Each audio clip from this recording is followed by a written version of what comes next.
Deadly shootout claims 2 lives and threatens countless innocent bystanders.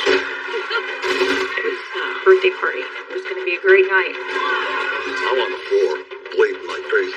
With a trio of witnesses hanging on for dear life, Lieutenant Joe Kenda must determine if this is a case of cold-blooded revenge. It's not the only time in history that some witness has been eliminated. Or a deadly rivalry that dates back decades. Outlaw biker groups were trying to expand their territory. As the mystery deepens, it's up to Kenda to stop the shooter before it's too late. Being on a bulletproof vest, full of ammo. He has an arsenal fit for a warlord.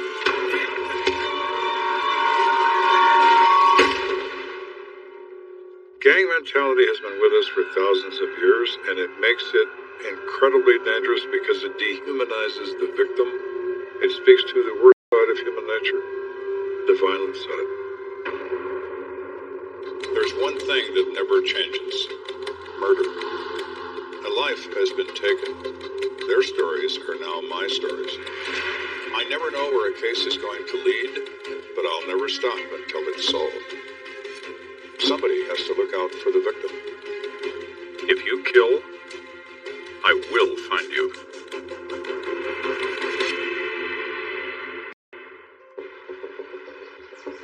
Saturdays are normally busy for the Colorado Springs PD, but tonight is one for the record books. Dispatch to car 31. 31, go ahead. There's been a shooting at Jim and I's bar. 10-4 en route. Be advised, it's a possible shootout with an outlaw motorcycle club. 10-4. It's the shooting in progress. We've got 3 other cars en route. Good luck and stay safe. Gemini's bar is very popular with bikers and biker gangs.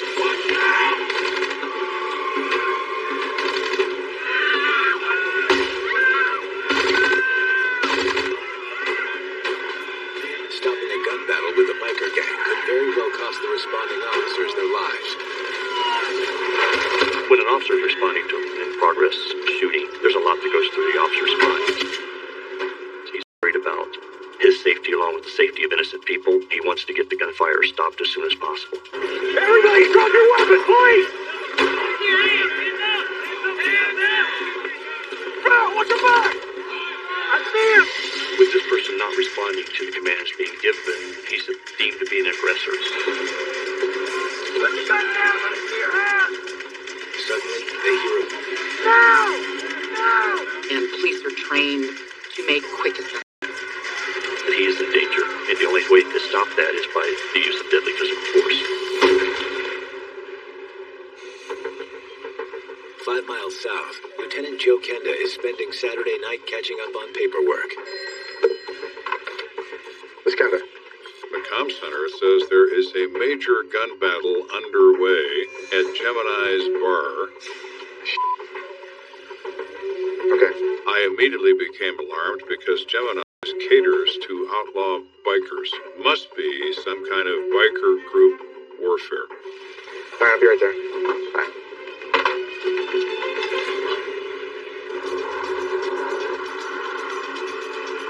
The average person says, well, they're just a bunch of criminals. Well, not really.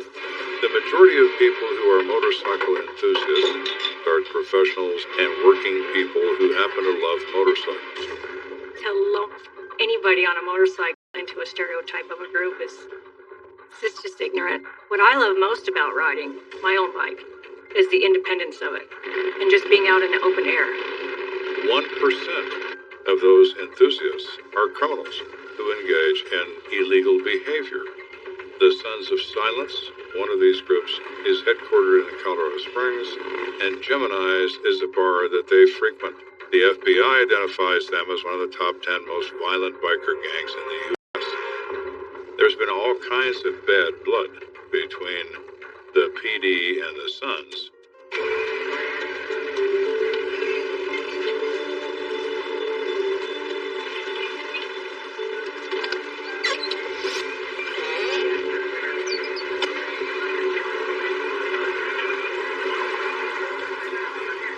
Gentlemen, so what's the damage? Well, we've got 1 deceased. We've got 6 more that have been taken to the hospital. including one that Officer Rao had to take down. Jesus. Any of our guys get hit? Thankfully, no. So what have we got so far? The shooting begins inside the bar. Then it moves outside. And then it moves to a restaurant parking lot immediately north of that building, where the shooting continues until the police arrive and stop it. Walking across the parking lot, Kenda observes a crime scene that looks more like a war zone. I see an enormous number of rifle casings, and I recognize them immediately as 7.62 by 39 millimeter. This is fired out of a Kalashnikov, more commonly known as an AK-47. We've at least got one of the AKs. Let's look at the body. Just around the corner. The guy that ID'd him said that he wanted to be.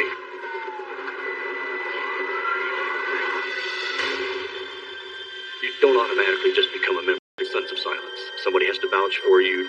They take a vote that they will accept you as a spec, a prospective member. He's a spec for the SOS. Kenda starts by examining Stephen's injuries. He's been shot 3 times, once in the neck, once in the arm, and once in the torso.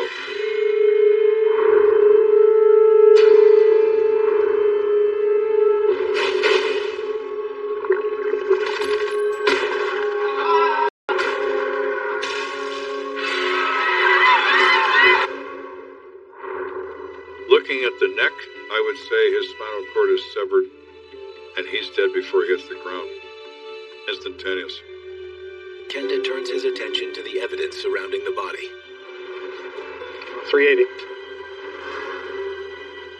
My first thought is the expanded casings are probably from the 9mm handgun laying in the parking lot some distance away, but you can look at these casings and they're 380s. They come out of a 380 handgun, not a 9mm. To Kenda, the 9mm casing suggests Stephen Fairfax fired a weapon multiple times during the shootout, but they also beg another question. Now, where's the gun? Kenda moves inside, where the shootout seemingly began. It's an older bar. There's signs that there was live music being played at the time, a microphone, drum set, things like that. There are streamers around indicating it's a birthday party. There was a lot of damage in there. Chairs knocked over, stools knocked over, bullet holes, people, blood. It's clear that somebody had actually just fired a weapon multiple times into the ceiling. Now, are they doing that to get everybody's attention? That would certainly do it. Have you guys been collecting all the casings here? What's the caliber? A lot of 7.62 by 39 and a few 9mm. So with the 380 rounds that we have outside, and now we have 9mm and AK-47 rounds inside, we know that there are at least 3 weapons involved in this incident. Who did what to whom, and who started this, and who tried to finish it? Kenda heads out to the Gemini's patio, where patrons who didn't flee when police arrived are now gathered. So we have some witnesses. Not a lot to choose from. Everyone's claiming they were here just having a good time. And all of a sudden it goes from party to gunfire, with no clear explanation of how it did that. So you're the bartender? Yeah, Susie Stoudemire. I'm Lieutenant Kenda. Could you tell me what you saw tonight? She begins her statement by saying that there was a birthday party that was underway for a very popular biker named Jerry Cooper. They just had a jukebox playing, but she is pouring everybody drinks. All of a sudden she sees one individual with an AK-47. Terrified, Susie ducks behind the bar and stayed put until the shooting stopped.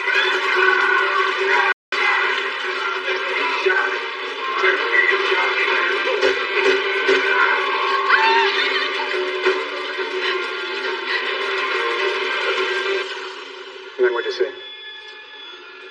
There was blood everywhere. So many people were shot.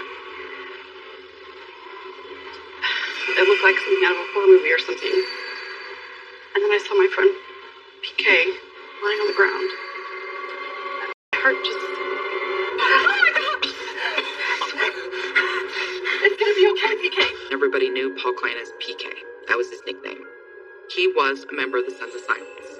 He also was in the bar that night because he was the bar manager. It's gonna be okay, PK. He was described as the guy that loved his friends and took care of people. And he was the person that people could trust. He was very protective. Very protective of Jim and I in the bar. Knowing PK is a full-fledged member of the Sons of Silence, and that Stephen Fairfax is a spec, Kenda wonders if the gang itself had been targeted. Once a year, these outlaw biker gangs gather in the area of Aspen, Colorado, for a supposed friendly rally. They have a tendency to hate each other, and they gather for a council every year to air out their differences, kind of like biker court. And despite their promise of no trouble, there always is trouble.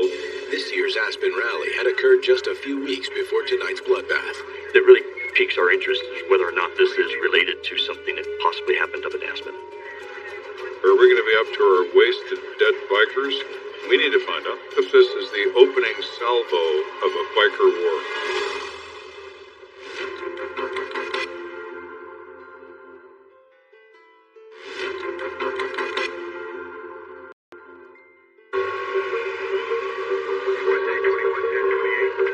We're investigating a mass shooting at Gemini's bar.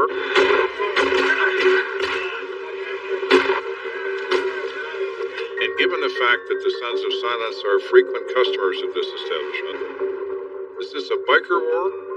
What is going on here? Aware that there was a gathering of outlaw biker gangs in nearby Aspen prior to the shooting, Kenda reaches out to the Narcotics Division to see if they have any additional intel. Hey, Scott. Lieutenant. How you doing? Good. So what do you think? Sounds like fallout from the biker mostly from Hell's Angels. They tell us the Hells Angels have been moving into Colorado and encroaching on their turf. The Angels consider themselves to be the first and the best of the outlaw gangs. The Hells Angels have a history going back to the 1940s. They came from World War II, returning veterans, Bakersfield, California, who've missed the action, the brotherhood, loyalty. They started riding motorcycles, which nobody did then, and formed in groups. They were fiercely patriotic. They only rode American motorcycles. But over time, some branches of the Hells Angels turned outlaw, seduced by the easy money of the drug trade. And just like any enterprise, they're trying to expand their territory for their own personal gain. So the Angels got their eye on Colorado now. Looks like it. More territory, more drugs. I can imagine the Sons aren't too happy about that. The Sons are one of the smaller biker gangs, but it is widely known that they control Colorado. How dare the Hells Angels think otherwise? Do you think it's going to be an all-out war? I sure hope not. Fortunately for Kenda, there's a simple way to find out. The local chapter of the Angels is not in the Springs, it's in Denver. So we drive to Denver.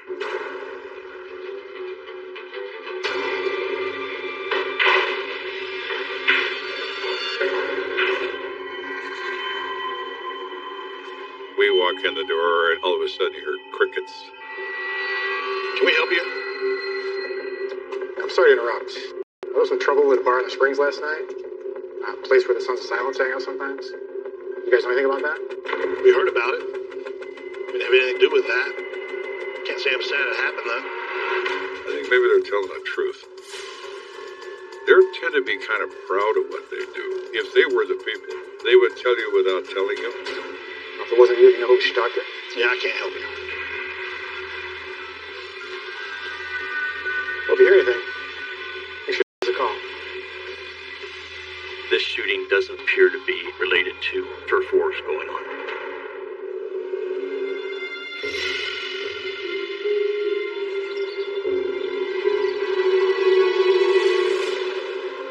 So it's the usual, back to the beginning.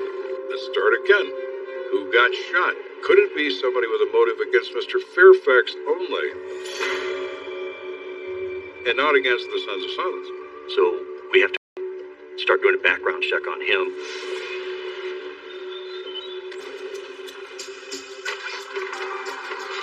Yes? Now, I'm Lieutenant Kenda. Can I ask you some questions? You here to talk about Steven? Loretta tells us that he graduated high school, he went to the University of North Colorado for a short period of time, and he returned to Colorado Springs where he started to pursue more his interest into being a member of the motorcycle organization. He always had a wild streak in him. he was having difficulty holding his life together. But the one thing he absolutely loved was his motorcycle. Can you think of anyone that want to harm him? You know, we hung around with a rough crowd, but he was a good person. Thank you for your help. Still unable to catch a solid lead, Kenda turns to the database for information on Mr. Fairfax.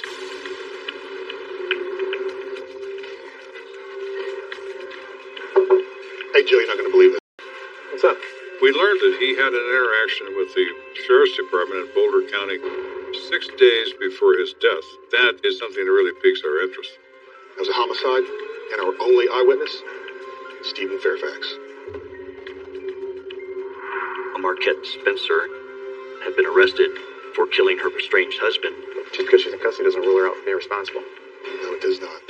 Did Marquette Spencer order a hit on Stephen Fairfax from the cozy confines of Boulder County Jail? And had the attack on Fairfax triggered the massive shootout at the Gemini Bar? Fairfax is a witness in a homicide, and now he is dead from multiple gunshot wounds. That seems rather convenient.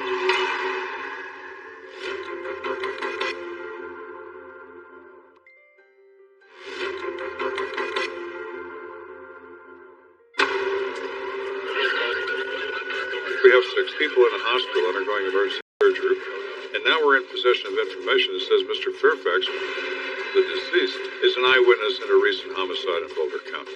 The woman charged with the Boulder County homicide is one Marquette Spencer. Kenda wonders if Marquette had Stephen Fairfax killed in order to silence him. We don't know how critical his testimony will be to that prosecution, but we know that it's not the only time in history that some witness has been eliminated. Boulder Sheriff's Office, this is Jane. Hi, this is Joe Kenda in Colorado Springs. Hey, Joe. How's it going down the Springs? You need some help from Boulder? Yeah, I do, actually. I have some questions about a homicide involving a Marquette Spencer. Can you tell me what went down? Yeah. They report that Fairfax is hanging out with Marquette when her ex-husband stops by and a bickering match ensues. Go ahead. All right. I'm sick of giving you this. Giving me this? Yeah, you ain't selling nothing. Look, you can get out now. You gonna kick me out of my own house? It's not your house anymore. Whoa, man, go the on. Come on. Go on. You're crazy. Mr. Fairfax ran into another room to call 911. Hey, I need help at 16 Kane Avenue. Oh my God. He heard gunshots. He came back outside to notice that Margaret Spencer is holding the gun and Andrew White is on the ground, dying. We've got her charged with second-degree murder. Her trial is in just a few months. Interesting timing. Kenda dispatches one of his detectives to the Boulder County Jail to determine if Marquette Spencer is the mastermind of the attack on Stephen Fairfax. My name's Detective Kingsbury. I need to ask you a few questions. Okay. I mean, I told him everything I know. I'm sorry to inform you, ma'am, that Mr. Fairfax is dead. Stephen's dead? What happened? She is shocked to learn that Stephen Fairfax, her friend, is dead. She's even more shocked to learn that we would think she would somehow do something to harm him. You think I had something to do with it? Well, I wouldn't be here if we didn't. Look, what I did was terrible, but it was an accident. I mean, I was out of my mind, I was high, my ex came over, and things got out of control. So you're not denying killing Andrew White? No. Now, this is not the personality who wants to eliminate a witness. She's willing to tell a detective from another jurisdiction she's responsible for this crime. Okay, I appreciate your time and help. Hoping to learn more about what happened at the Gemini, Kenda decides to question the survivors of the shootout. So we walk into this hospital to check on conditions on everyone that's been shot. Excuse me. Yes, how can I help you? How you doing? I'm Lieutenant Kenda. I want to check on the people involved in the shooting last night. I'm so sorry, Lieutenant, but Brooklyn has passed away from his injuries. 40-year-old Paul Klein, known to his fellow Sons of Silence gang members as PK, had been friends with the owners of the Gemini for years and even worked there as a manager. He was entrusted to make decisions on our behalf when we weren't there. He was a good dude, man. There was no two ways about it. He was friendly with everybody. He was also a very educated man. Everything that he meant to say, he said it. very eloquently. What are the odds that the others will pull through? We have two individuals that have some very serious injuries, Eugene Bayless and Alan Daniels. There's also three others who have less serious injuries. Our desire is really to interview all victims in this case.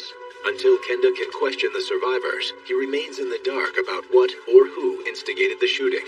Could they be suspects? Could they be victims? Could they... Doctors think it's not a good idea today. Okay, I'll try back later. Thanks for your help. While he waits on the survivors to be cleared for questioning, Kenda asks detectives to dig into their backgrounds, starting with the man Officer Rao shot, 42-year-old Eugene Bayless. He didn't put down the gun, which led to him being shot, so why did he not comply with the officer's orders? Kenda assumes Eugene is also a member of the Sons of Silence. Come in. But a background check makes Kenda think twice. And there's nothing, not even a parking ticket. What? Apparently, he's required. It would be very unusual for one of the members not to have some kind of criminal record. He's nobody. So why in God's name is he in this establishment with all this ammunition and an AK-47?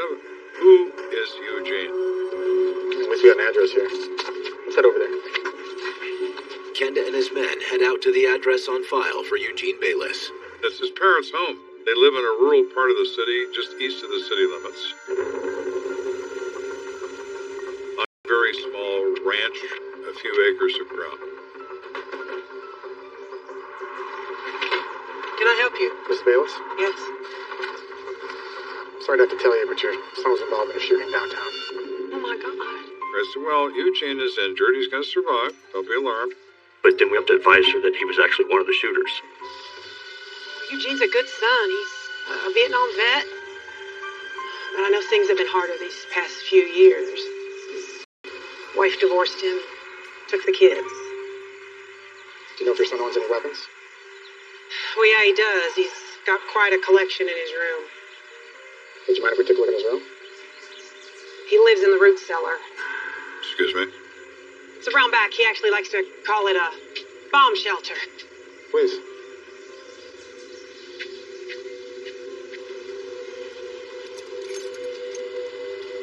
Eugene lives in a bunker, which is 9 by 12 feet. Excuse me.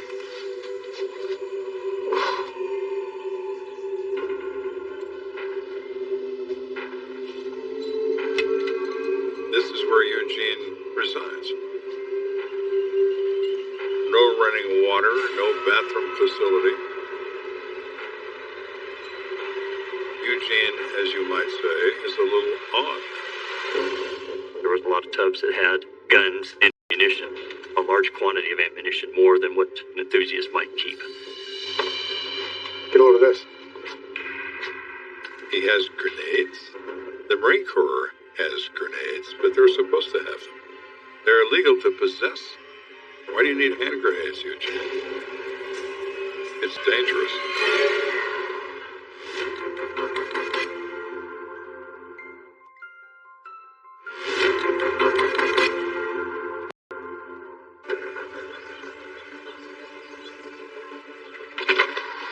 Yes? We're looking at the background of Eugene Bayless, one of the active participants in this event, and everything about him is disturbing. We discover him to be living in a root cellar in his mother's property with an arsenal fit for a warlord. How the hell did he get all this stuff? Not only is Eugene's cache of weapons disturbing, so are some of the illegal modifications he's made to them. He buys a semi-automatic submachine gun legally on the marketplace. He then disassembles that weapon and converts it into full automatic. Staring at Eugene's arsenal, Kenda sees the massacre at the Gemini bar in a whole new light. I now believe that all my biker revenge scenarios are useless. We're dealing with a lone wolf gunman. Who knows what his motive is? Maybe he doesn't know either, but we are certainly going to find out. Eugene, I'm Lieutenant Kenda. This is Detective Kingsbury. We need to read your rights. You have the right to remain silent. He has an unusual look on his face. His eyes are wide open. He's going back and forth between myself and another detective. We advise him of his rights. Do you understand these rights as I've spoken to you? Yes, sir. And you're still willing to talk to us? Absolutely. biker caused me to do it. Excuse me? I just couldn't take it anymore. He pissed me off, and I wanted to confront him. So I went and grabbed my AK, and I went looking for him at that biker bar. Because that's where they all hang out. Eugene claims he went to the Gemini only to scare the man, and insists he never meant to shoot anyone. What happened when you got to the bar? Do anything special or anything? No. When I got inside the bar, the Sons of Silence guys, they jumped me. And we fought over my gun, and then the rifle went off. But honestly, I don't know if it hit anybody. Eugene says he was so taken aback by the incident that he immediately left the bar, but the Sons of Silence followed him out into the parking lot. From there, it was just like everybody was yelling and shooting at me. The bikers, they wanted me dead, and the police did too.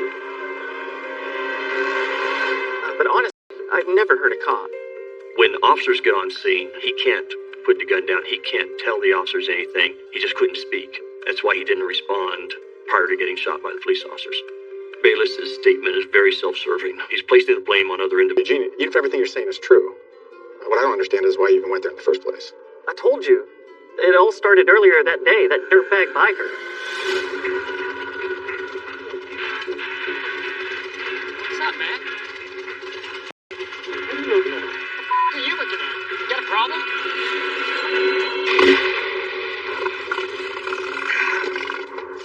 But I'll be honest, I was shocked. I thought I was gonna die. Wow, Eugene. So you were shot in the face twice in the same day. What are the odds? While the injuries on Eugene's face are consistent with a gunshot wound, Kenda believes the damage was solely inflicted during the shootout with Officer Rao. You were in the military, weren't you, Eugene? Yes, sir. I served in Nam. So you understand face wounds and how much they bleed?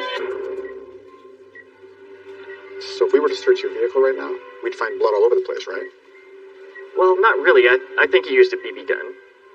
So you didn't know this guy, just a random biker? Like I said, I went up to Gemini's because that's where they all hang out.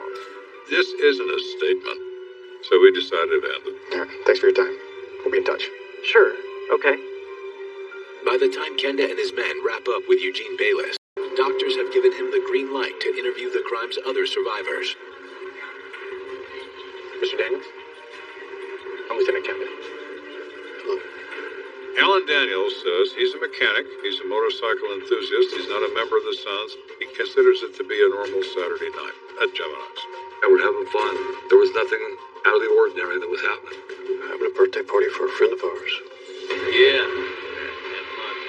Oh, yeah. And what I get married for, man, that thing's free. Yeah. Thank you, right? You know,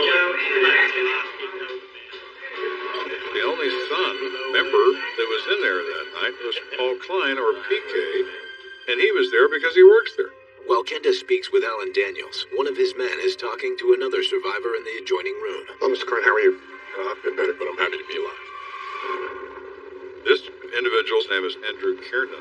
He was sitting right outside the front door with his girlfriend, and they see a man approach with an AK-47. Get the hell out of here.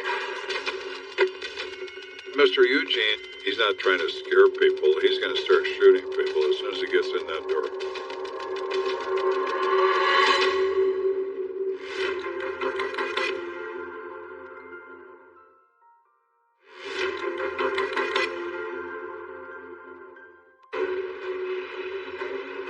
We've spoken to other witnesses, including people that were shot. We're able to piece together what transpired inside this bar on the night of this shooting. Because BK was behind the bar that night. Guy came kind of barging in, put on a bulletproof vest full of ammo. AK-47. I've never seen the man before until that night. All I remember is Paul going toward him, me going toward him. They are incredibly alarmed. They immediately seize this man. The weapon is still pointed skyward. When the trigger is pulled, a burst of automatic weapons fire goes into the ceiling. He came down and he just started firing. The automatic weapon sprayed the bar area, hitting bass player Kenneth Inman in the hand and bar regular Alan Daniels in the jaw. Next thing I know, I'm on the floor, bleeding, trying to figure out what happened. The next to get hit is birthday boy Jerry Cooper. In the struggle, Klein is able to gain control of the AK-47 from Eugene. But according to several survivors, that's when Eugene drew a second weapon. Eugene, he's armed with his 9mm and handgun. That's when PK is shot 3 times. The witnesses tell Kenda that after shooting Paul Klein, Eugene Bayless retrieved his AK-47, exited the building, and continued shooting, making one final, truly bizarre statement on his way out the door. Wow, that was an adventure. It was so fast, and I was like, how could this be happening? It was surreal. It wasn't real. This isn't happening. Is this a joke for Jerry's birthday? Is this not a really bad joke? The shooting continues. Bikers are running out of this place, trying to get behind parked cars and 2 parking lots, and Eugene comes out with this AK, trying to hit these people that are hiding.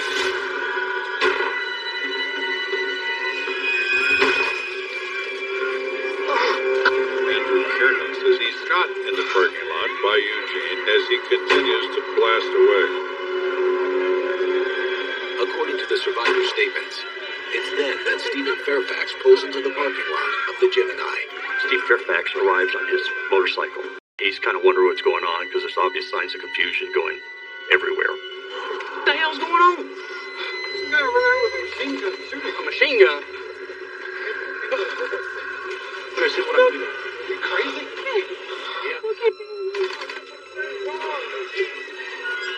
He runs back there to try to talk some sense into the shooter. Hey man, you alright?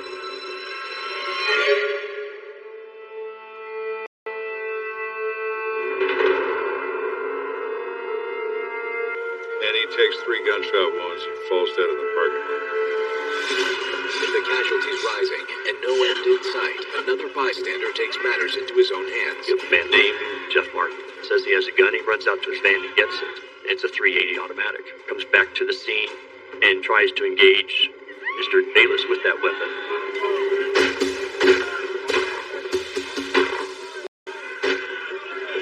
Mr. Martin fires 5 shots from his .380 pistol at Eugene Bayless, but misses him with every shot. This finally explains where those .380 casings came from, because they fell next to Mr. Fairfax's body. Mr. Fairfax didn't have a gun. He was already dead.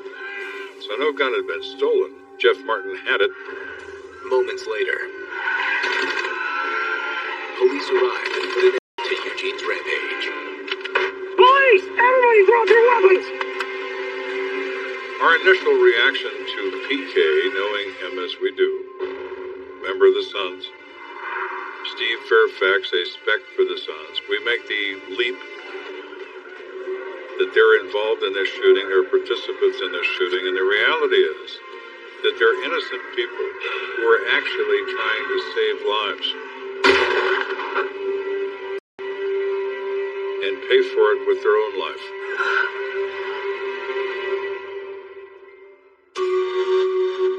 But the investigation is far from over. Jeff Martin had fired the .380, but we don't have Jeff Martin. He fled the scene prior to officers arrived, so we need to talk with him. It's very important to tie up this investigation to account for all the rounds that were fired and fired by who. But Kenda is battling against the odds. There are several sons now wearing colors gathered at the hospital to support their friends. You guys want justice for PK and Stephen Fairfax? You'll help us find Jeff Martin.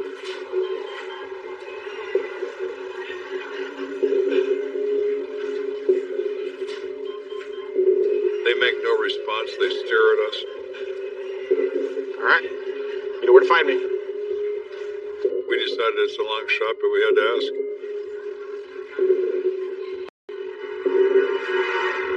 Without a statement from Jeff Martin, the case against Eugene Bayless is less than airtight. But just 9 days later, an unexpected visitor shows up in Kenda's office.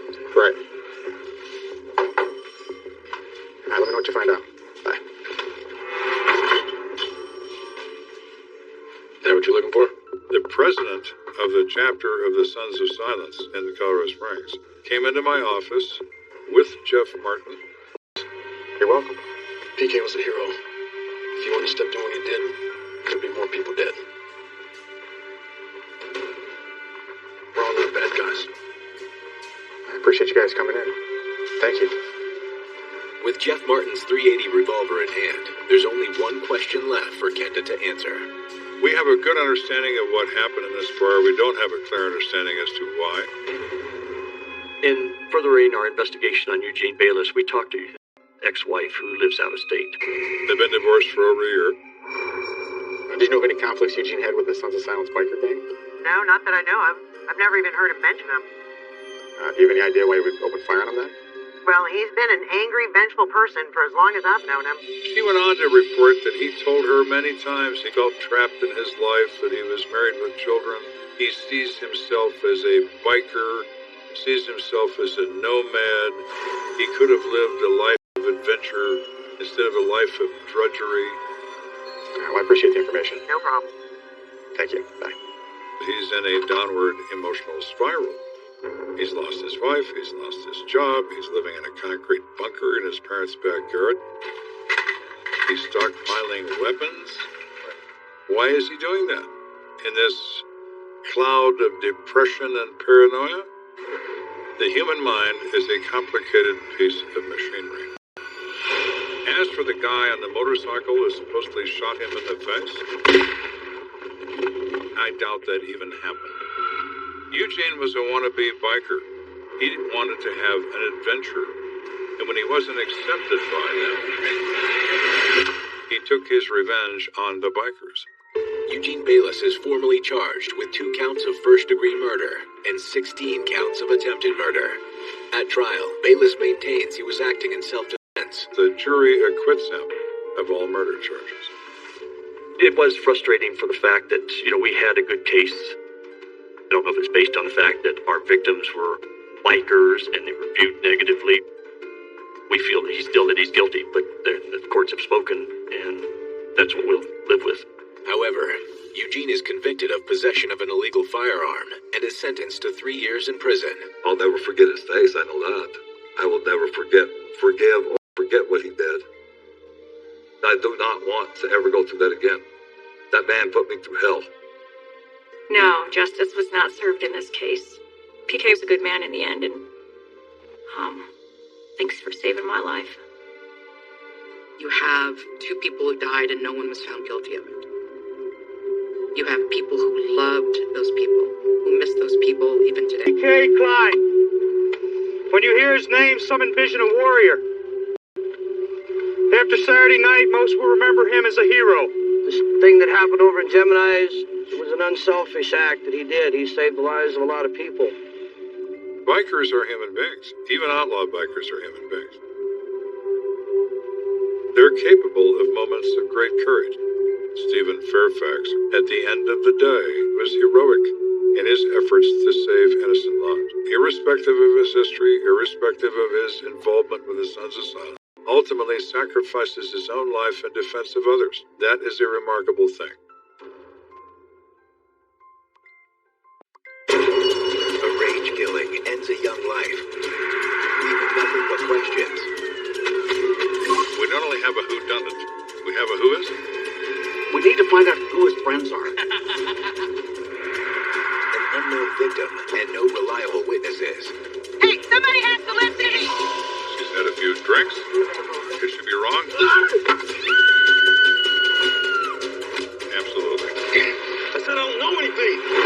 The brutality of the murder leads Lieutenant Joe Kenda down a shadowy path to a painful truth. He was the father figure to them. This is as serious as it gets.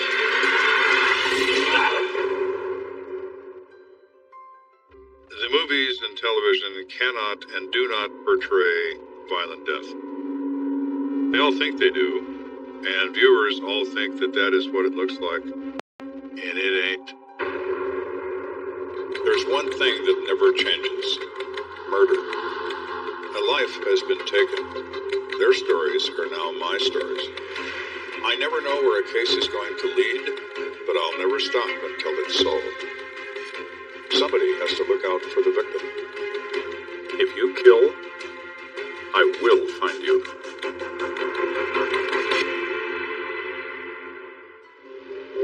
A.M. It's the night before New Year's Eve. Folks in Colorado Springs are gearing up for end-of-the-year celebrations that will usher in a new decade. At a convenience store on the east side of town. Hey, how are you? Good, how are you?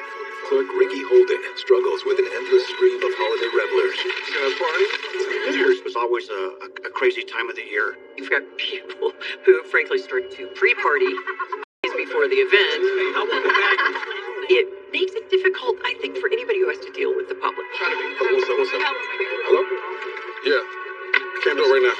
Ricky was taking care of customers in the store, and as he was ringing up his bill, he hears the thud coming from outside.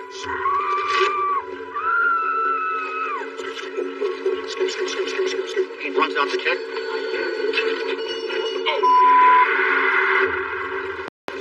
There's a man laying on the ground with a large pool of blood.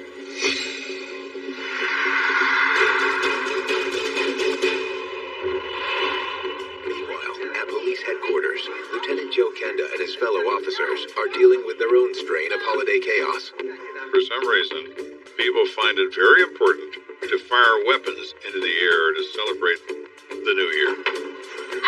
Let's see. Hey, man, come on. I didn't do anything. So all of the substations around the city, they're filled with drunks, filled with arrests, profanity is the order of the day. Anything happens to my 22, I'm gonna personally sue your ass. Sure. You want my badge number? Yeah. Inventory that for me. So we wind up with confiscated weapons being stacked into the building out of the hands of the drunk. Everything is really, really out of control. Central booking?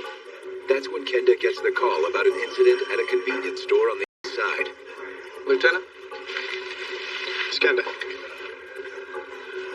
Yeah, I know where that is. I'll be right there. You reach my radio if you need me. Yes. When I hear this is an address on Fountain Boulevard, I immediately know this is going to be very serious. This is a high crime area at the time. We've had as many as half a dozen homicides in that area in less than a month. Kenda arrives to a crowd of onlookers demanding to know what's happening. The neighbors, they're not impressed by our presence. How you doing? Good, how are you doing, sir? Okay, so what do we got? Oh, Lieutenant, the victim's being transported to St. Francis. He doesn't look good. What are his injuries? Not sure, he's just covered in blood. When somebody's hair is matted in blood and their face is covered in blood, it is very difficult to tell what has happened to them. Has he been shot? Has he been stabbed? Has he been run over? But the unknown nature of the injuries isn't the only mystery surrounding the victim. Do you know who he is? No idea on him. Thank you. Apparently he wasn't carrying any identification on his person. We not only have a whodunit, we have a who is. You can't have anything more difficult than a circumstance where you don't even know who the victim is, let alone who hurt him in the manner in which he's been hurt. Kenda begins by taking a look at where his John Doe was found. There's a large amount of blood in the parking lot in front of the business. The wide swath of blood-covered asphalt gives Kenda his first clue.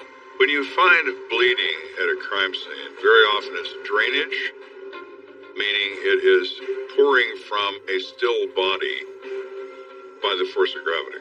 This is not the case here.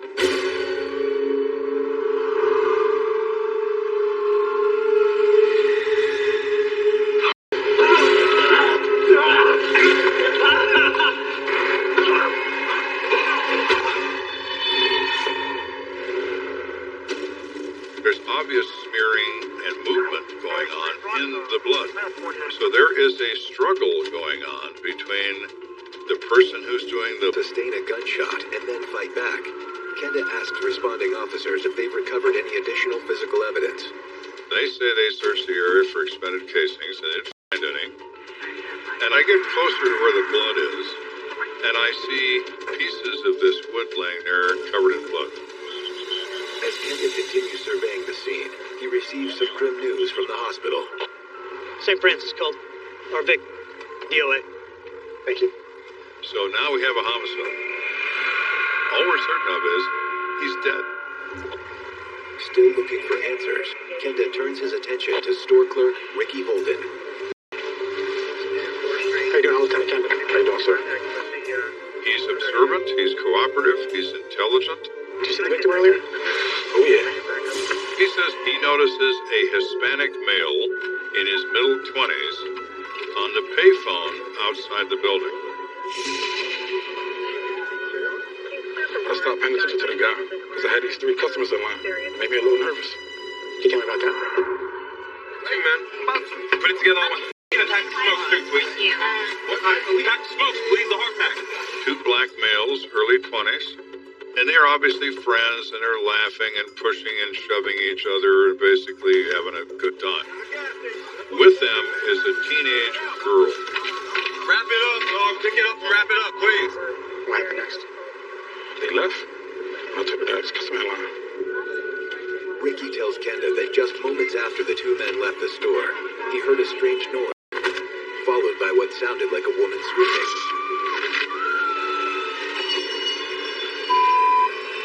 And he looks up in time to see a small white car leave the parking lot at a high rate of speed. He doesn't see who's in it, but he assumes it's the people that just left, the 2 black guys and a white girl. Would you recognize anyone if you saw him again? Oh, yeah. Took a real good look at him. Did you happen to see his license number? Couldn't see it. I'm pretty sure the color was like gray or whitish. Having information that is a light-colored car is pretty meaningless. What distinguishes it from every other car? It's better than nothing, I suppose, but it's pretty close to nothing. Oh, I appreciate that. Thankfully, it's not long before Kenda gets some much-needed help from the most unlikely of individuals. As the investigation is progressing, a lady walks kind of stumbling up to the crime scene, and obviously she's been drinking, celebrating the New Year's. Hey, somebody has to listen! We look at her and we say, hey, it's a crime scene and it doesn't include you, so hit it. See you later. Wait, get off of me! Hey, Mike, send her through.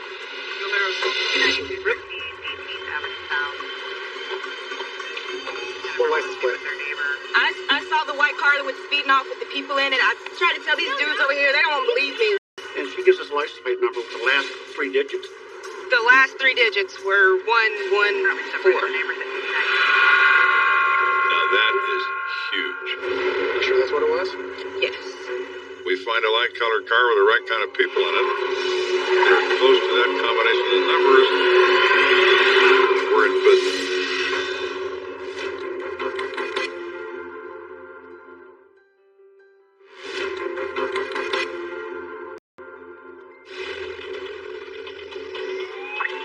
We're investigating a murder at a convenience store with more unknowns than there are knowns. We have an unknown victim, we have an unknown cause of death, and we have no way of determining where we can find the only people of interest we're aware of. But just when it seems Kenda has hit a dead end, Let me through! a woman comes forward with a partial license plate number. Is our witness a mathematical genius? Probably not. The last 3 digits were 114. She's had a few drinks. She appears to be a little spacey even when she's not drinking, but she says 114. Thank you. We head back to the table. What do you need APB put out on that? Did you do that for me? An APB on a... Then, a call comes into the convenience store. Curiously, the caller asks to speak with the officer in charge of the investigation. Hello? Hey, Lieutenant. The woman on the phone in here may have some information you might want to talk to. I'll take it. So when I pick up the phone, I give my name, and can I help you? It's Lieutenant Kenda. And this woman says her name is Yvonne Wallace. Yes, hello, sir. My name is Yvonne. I got a voicemail from the convenience store. She says she's got a boyfriend named Miguel Mendez, and he's 25 years old, and he called her from that area and needed a ride home. According to Yvonne, Miguel left her a message saying he'd find a ride and not to worry. But he never made it home.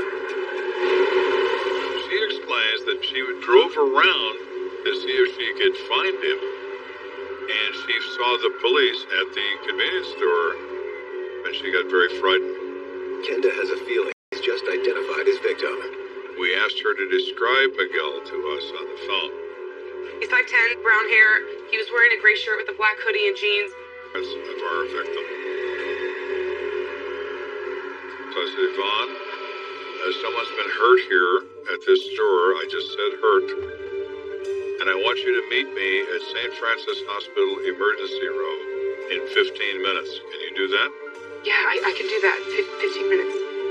I'm going to have her look at this body and tell me if it's Miguel Mendez. That's not a nice thing to do. Nothing about what I do is nice. But before Yvonne arrives at the hospital, Kenda and his men hope to solve the mystery of what killed her boyfriend Miguel. How you doing? We're investigating this murder. Do you have a cause of death yet? Multiple skull fractures. Are there any bullet wounds or knife wounds or anything like that? Looks like he was beaten pretty bad. Broken ribs, bruises all over. Thank you.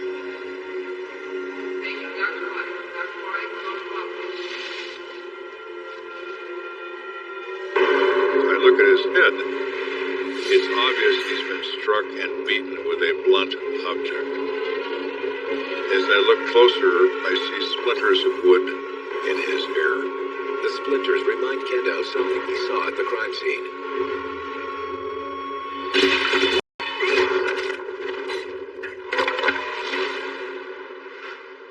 I've seen a lot of murder weapons. I've never seen firewood used as one. It is a weapon of opportunity. Somebody is so enraged that beating on this person with feet and fists isn't enough. So he picks up something and uses it in the course of the assault. Not because it's firewood, but because it's there. The savage nature of the attack against Miguel gives Kenda a clue about the identity of his killer. Somebody was pretty upset at this person. You don't normally see this kind of activity amongst strangers. We need to find out who he was with, who his friends are. But first, Kenda must break the news of Miguel's death to his girlfriend Yvonne. I look at this body.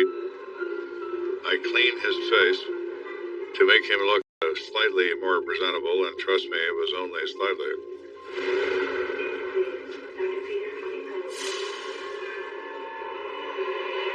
This is Lieutenant Kenda. Yvonne? Yes. The person that was hurt earlier tonight, unfortunately, has passed away. And now that's who we have right here. I said, you're about to see something you've never seen. And I'm sorry I have to put you through this, but I'm afraid I must.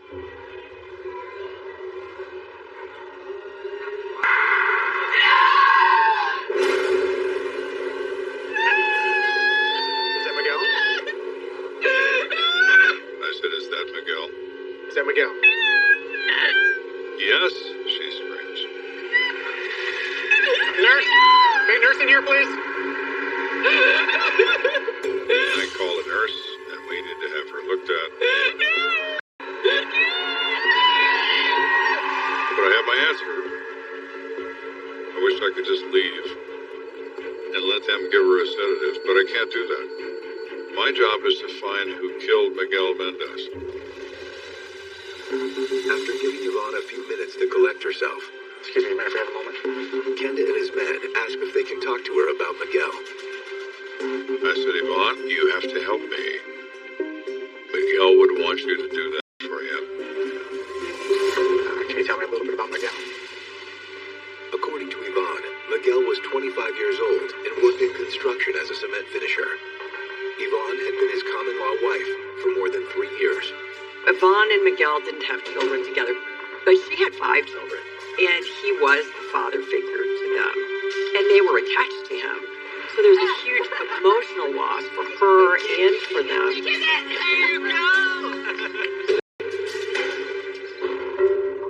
you know anything about what happened tonight? No, we were at the bar and drinking, and everything was fine. Bring it in, Laura.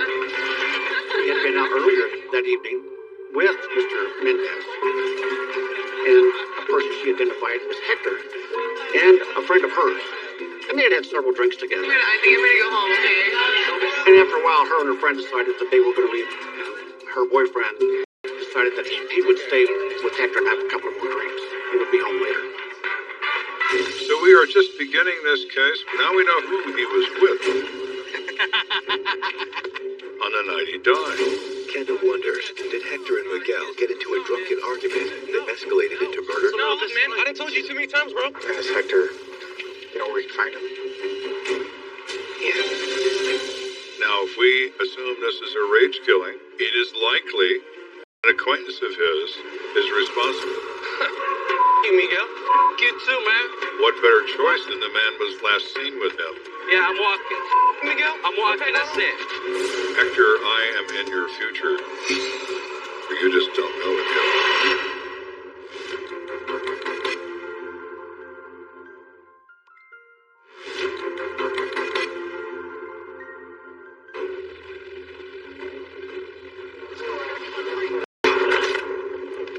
Savagely beaten to death in front of this convenience store. Patrol is out looking for the suspect vehicle when my interest has been piqued by another suspect. We find the last person he was seen alive with was a friend named Hector Rodriguez. We have determined where Hector lives, and we're about to confront him.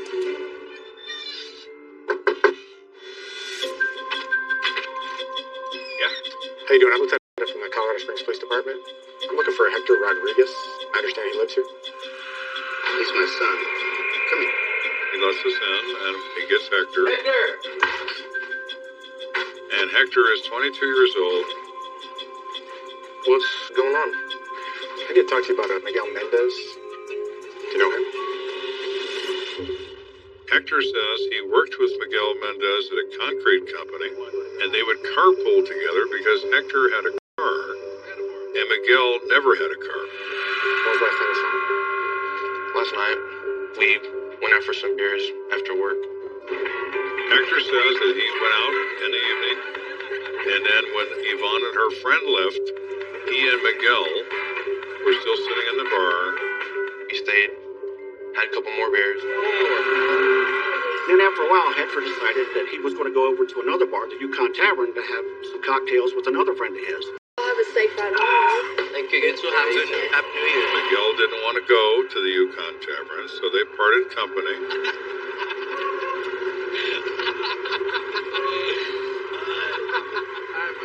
Miguel walked away in one direction, he walked away in the other. What time did you leave him? About 10? What time did you get home? 11:30. Alright, wait here for a second. I'll talk to your dad. If Hector is telling the truth, it would place him back at home more than an hour before Miguel's murder. But Kenda's not about to take Hector's statement on face value. Excuse me, sir. Can I ask you a few questions? Yeah. Were you here last night when your son got home? Yes. Do you remember what time that was? Well, Johnny Carson was on. It was his monologue, so that'd be 11:45. It appears Hector Rodriguez is telling the truth. Is Miguel okay, or is he in any kind of trouble? I'm afraid I have some bad news. Miguel was killed last night.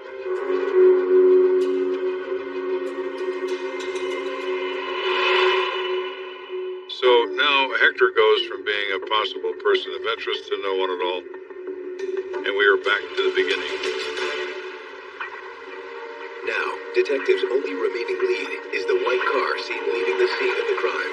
Out to patrol officers giving a description of the possible suspect vehicle as well as the partial license plate number. 10 a.m. Officer Dave Fisher is out on routine patrol in southeast Colorado Springs when he hears an APB over his radio. They heard that a small white vehicle was seen leaving the scene and they gave a license plate number. This officer is aware we're looking for this light-colored car. He is aware that it contains at least one black male, maybe two, and a white female. As if on cue, Officer Fisher spots a white car approaching from the opposite direction. One has to remember something about police officers. They are trained observers. They read people extremely well. He sees a black male, and he sees on his face what is referred to in the cop world as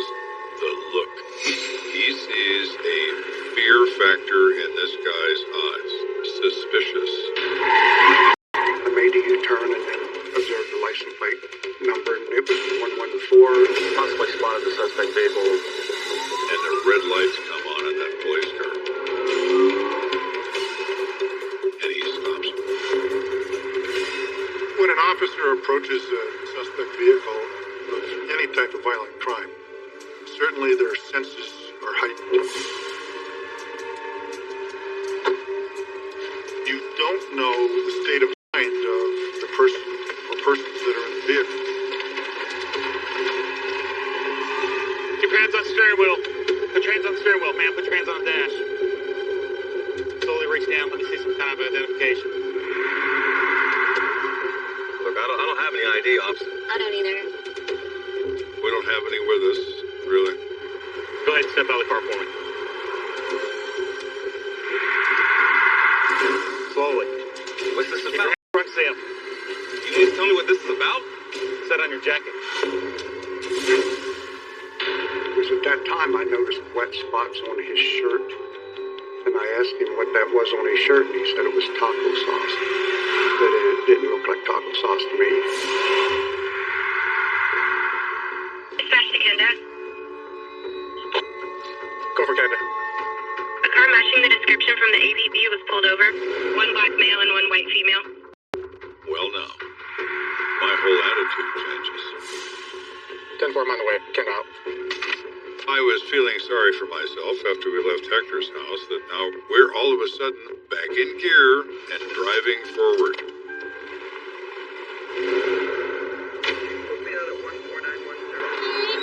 Hey, Lieutenant. How you doing? So what do we got? Stop this white car up here. He's got some blood on his shirt. Virginia, want to talk to her? Though it's his first concrete lead, Kenda knows he'll need more than a partial license plate and what looks like a blood stain to officially declare these two people suspects. Well, it's New Year's Day weekend. Who knows? You get blood in here a lot of ways. You could have been in 3 other fights and not the one we're concerned about.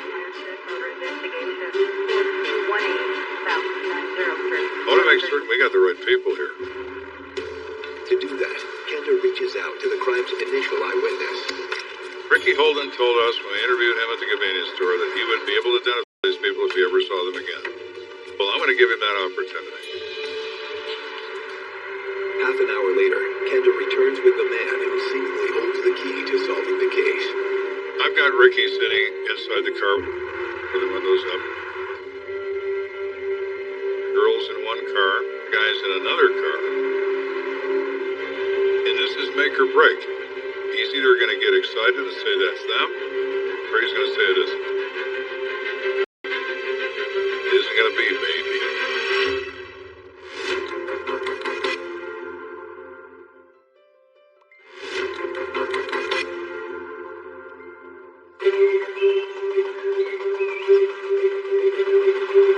We're investigating the beating death of a young construction worker.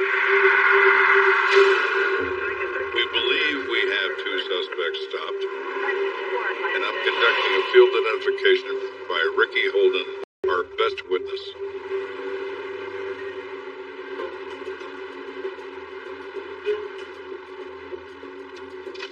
Now, take your time, Ricky. I don't need to take my time. That's them. That's definitely them. There it is. He said the other guy's not with him, but that's the girl and that's the guy, period.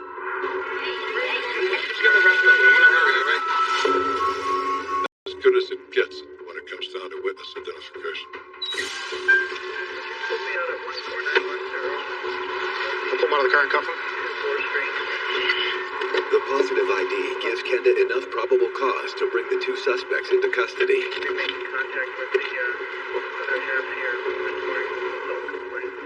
What's your name? Ian Benito, but my friends call me Ben. Let's get the blood on your shirt. Look, man, I don't know nothing about that, man. That was all Anthony. Who's Anthony? One of my friends. Well, you have great taste in friends, my boy. Let's go to my office. We will talk about this some more. Let's take a ride down the station and tell me about Anthony.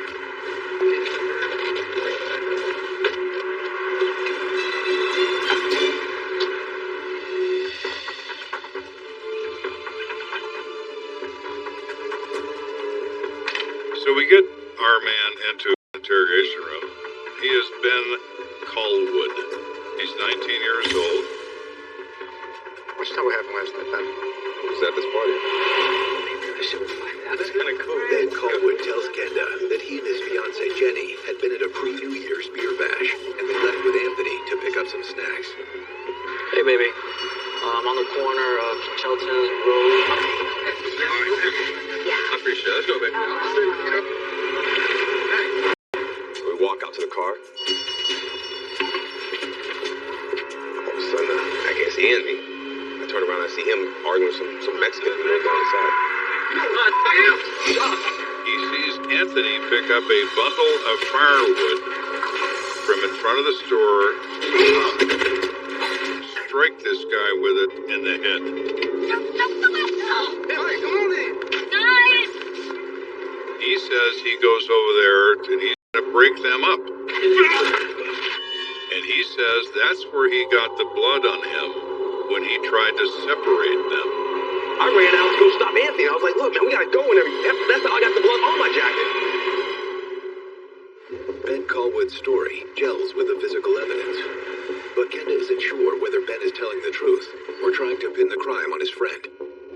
Once again, I'm innocent. It isn't me. It's him. He wants to paint himself as a peacemaker, and you know it's not true.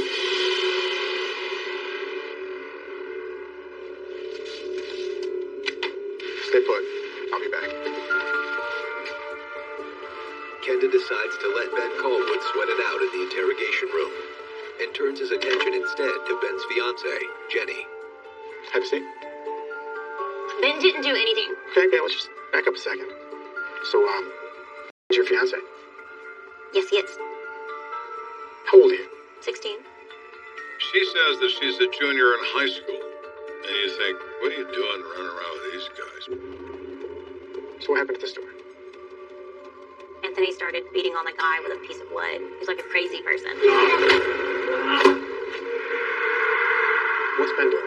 Ben was trying to stop Anthony. Now she keeps insisting Ben didn't do anything, but she's lying. She's protecting her intended. And it's pretty obvious that she is. And I said, stop.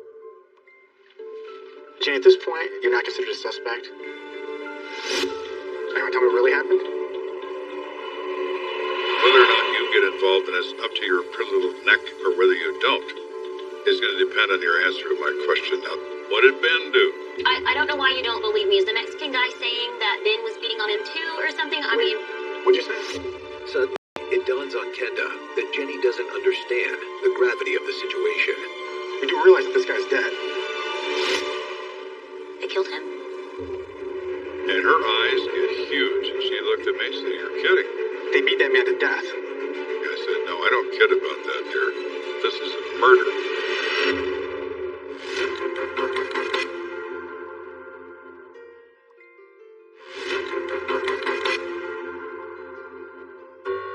I know Anthony was fighting Miguel Mendez. I know that Ben was probably participating in it as well. However, his fiancée Jenny has been refusing to admit it. You do realize this guy's dead. They beat that man to death. That young man was DOA at St. Francis Hospital from the beating provided by your two companions. Now you understand why we're here discussing this. This is as serious as it gets. Tell me what you saw. Well, I guess Ben did beat the guy a little bit. All right, well, that's close enough for me. For charging purpose, he's a participant in a beating death. All right, you're free to go for now. I've released the girl with the custody of her parents. We're not charging her with an offense. Ben, I'm keeping.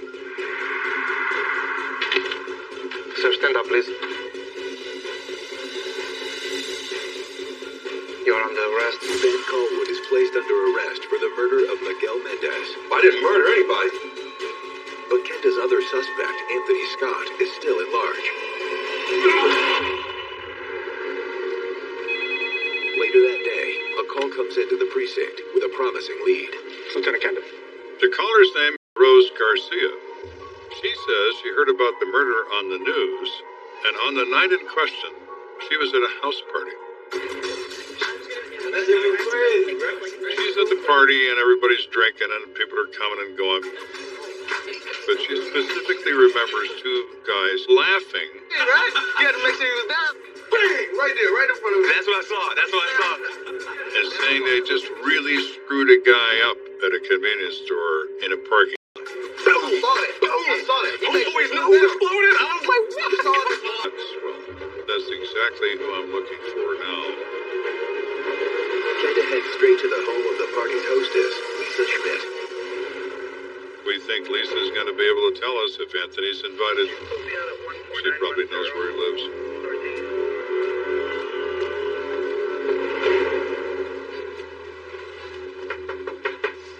So we're knocking on Lisa's door. Nobody's answering. Finally, a male answers the door. Yeah, man.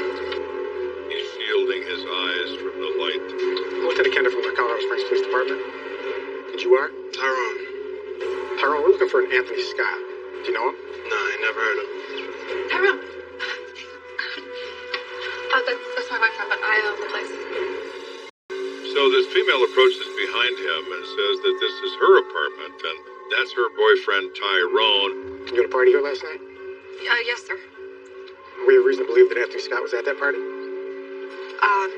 There were a lot of people coming in and out. It was a party. She's giving the standard bullshit answer to the question. You don't get anywhere being nice to people. You get somewhere with pressure.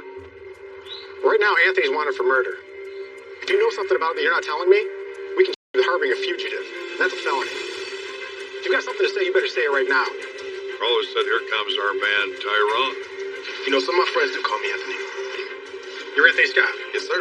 Well, isn't that a shock? On Tyrone? Put your hands on the wall. Over here. Hey, step back. Come on. I did not.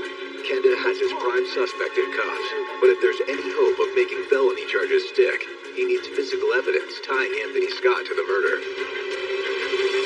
Investigators determined that they were, in fact, talking with Anthony and Lisa. They were then able to conduct a search of that apartment. The officers go in and start their search.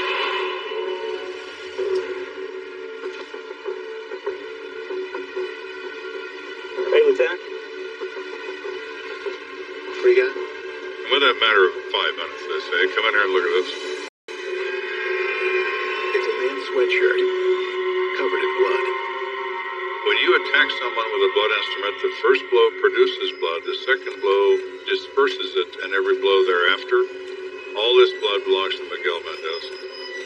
Because he hit him many, many times.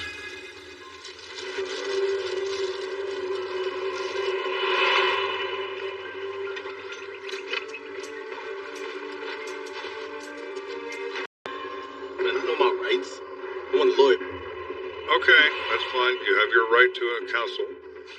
Sure. You know what, Anthony?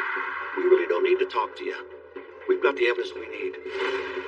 Even without a confession, Kenda has enough to piece together the tragedy that led to Miguel's death. So, how did this all come to be what it became? Miguel Mendez is out with his friends. Get more, baby. Get more. Stop being cheap. They are drinking. Is that way? Store is that way? And everybody sort of leaves him. I'll see you tomorrow. All right, buddy. Take care. So he's alone. Hey, baby. I'm calling to see if you were home. Running okay? So there he is, standing on the payphone in exactly the wrong place on planet Earth. Love you. Bye. At precisely the wrong moment.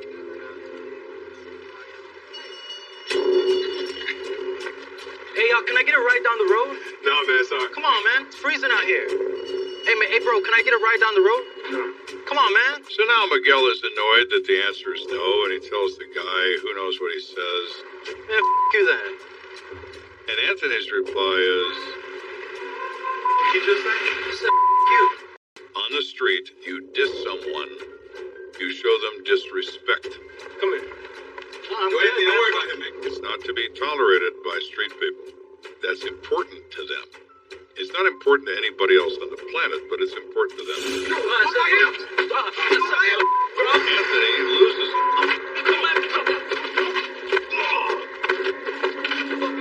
You can almost predict assaults in which alcohol was involved. Because alcohol can really lead to violence in a very explosive way.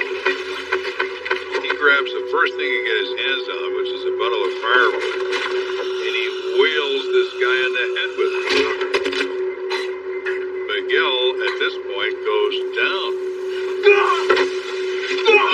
And so, Ben, what's Ben doing? He joins in, like in the frenzy of this attack. They're kicking him in the head, kicking him in the chest, punching him on the ground.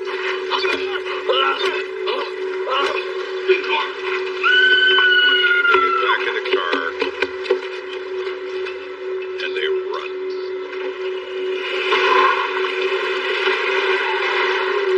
Miguel never moves. Ultimately, Anthony Scott pleads guilty to murder, accepting a sentence of 24 years to life. Ben Colwood pleads guilty to being an accessory and is given 8 years. Stranger killings are very unusual and the toughest cases to resolve. It is so tragic because it's so meaningless. We have an entire family of victims, not just one man. A guy wants a ride. That's a death penalty offense, asking for a ride? I guess it depends on who you ask.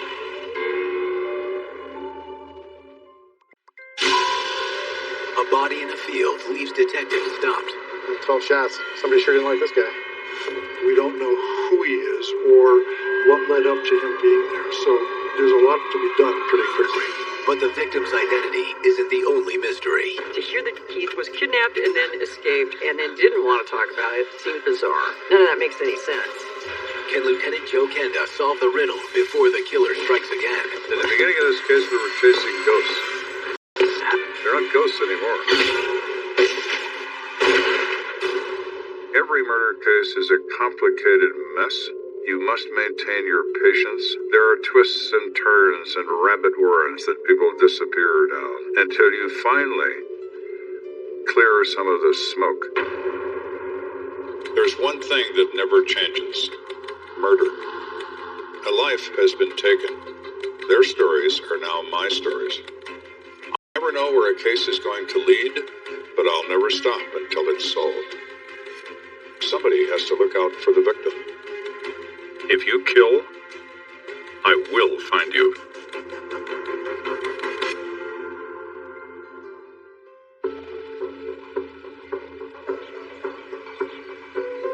Southeast Colorado Springs. Let's go. Resident Scott Marshall is out for his afternoon walk. Come on, this way. Whoa, whoa. You got... Come on now. Come on. Scott couldn't get the dog to stop paying attention to this, whatever it was. It's over there.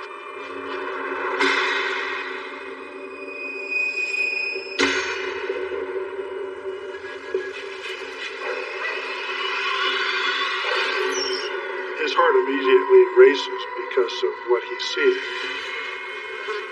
Oh my God. Police, put your hands in the air and slowly turn around. Scott turns to find a patrolman's revolver trained on him. Someone called the police department. And it was a police officer that had just gotten to the scene and didn't know what Scott's involvement was.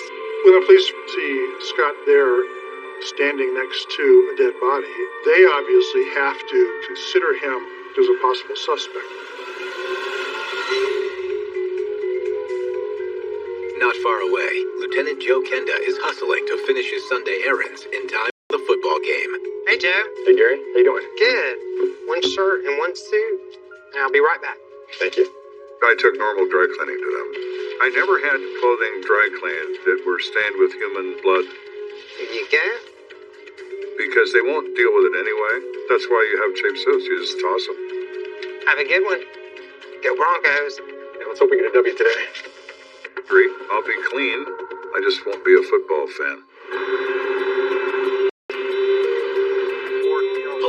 crime scene, Kenda gets the new game plan for his Sunday afternoon. So what we got? Deceased male, early 20s, no ID on him. Looks like multiple gunshots. Any witnesses? Not so far. There was a guy standing over him when patrol arrived, but it turned out to be nothing. They only find this guy walking his dog. He doesn't know anything about this. He was just an innocent bystander that happened to come across this unfortunate incident. Looking at our victim, who at this point is John Doe, is a male in his 20s. I can see 6 bullet wounds, and there are 6 misses. That's a minimum of 12 rounds. 12 shots. Somebody sure didn't like this guy. There is some evidence of linear shooting where someone is passing up and down the body while pulling the trigger.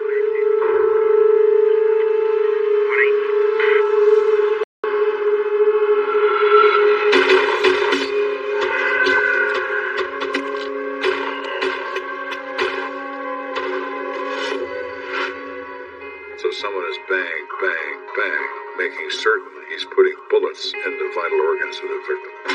That speaks to intent, and it also describes a level of coldness.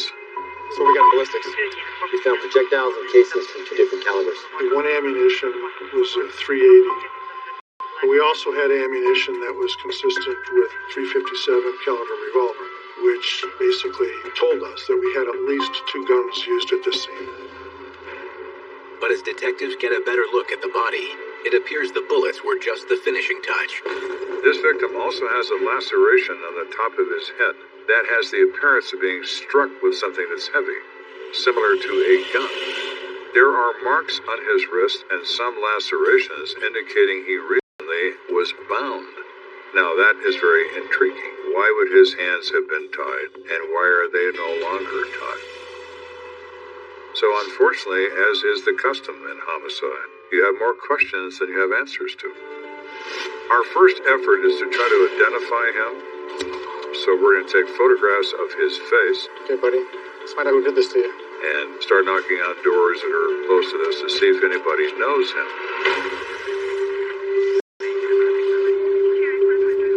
After canvassing dozens of apartments, you recognize this man? Police finally hit pay dirt. Oh my God. Yes, I went to high school with this guy. The victim is identified as 23-year-old George Farabee Jr. She hasn't seen him for probably 5 years, but she knows his... We grew up a close-knit family. George Jr. had a really big heart, would even take punishment for something he didn't do to take it away from my brother or my sister. Very caring and loving individual growing up. Lieutenant, we got ID. George Farabee. George Farabee. She gave me his address and his parents. Okay, let's go notify him. I recognize the face. I swear I've heard that name before.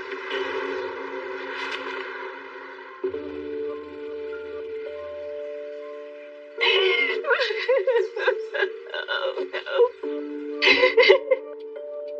I'm very, very sorry.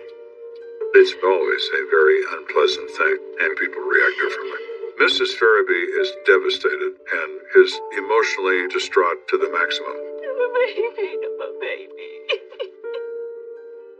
The father is distressed as well, but there's a certain level of resolve you see in his face that says to me maybe he's not real surprised that George is found dead. I can feel it. George Sr. knows more about this. It may be helpful to me. Why don't you take a few minutes, Mrs. Farabee? Maybe Mr. Farabee and I can go somewhere else and talk for a bit. He picked up on that right away.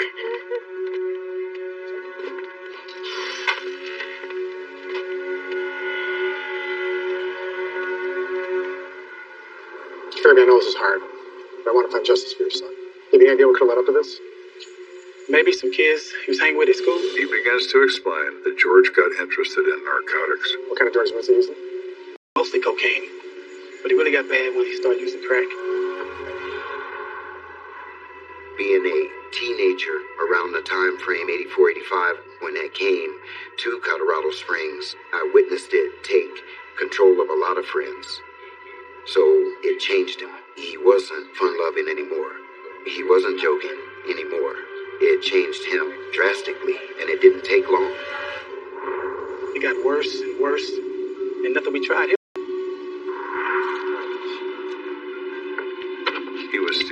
money from his mother, stealing jewelry of hers from her bedroom, stealing anything he could get his hands on to convert it into money to turn it into drugs. What are you doing? I'm just looking at Mom's pearls. Is this what it comes to? Everything's cool. No, it's the principle, son. Yeah, whatever. They had reached that point where they said, look, gonna have to move out of the house. They had no idea where he was staying, who he was staying with, and hadn't seen him for a long time. We knew he was in some trouble, but I didn't think it would end up like this. Incident that took place in his driveway a couple weeks earlier. Can I help you? George around? A couple of guys came by here, really rough-looking, street-type guys. He's not here. When are you expecting him back? I'm not sure. Can I tell him who's calling? It's alright, we'll find him. Well, I told him George wasn't here. And of course they got mad, but they did leave. Well, that makes a bell go off in my head. It gives me a direction. I return to my office. We start gathering information about George Farabee, pull records, pull this, pull that. And then it hits me. A report filed 5 days earlier names George Farabee Jr. as a victim of another crime. George Farabee is the victim of a kidnapping by force, witnessed by a number of people who see George stuffed into a car at gunpoint. Why is he kidnapped in the first place? What's he done? This is great promise to me. And this is where we're going to proceed.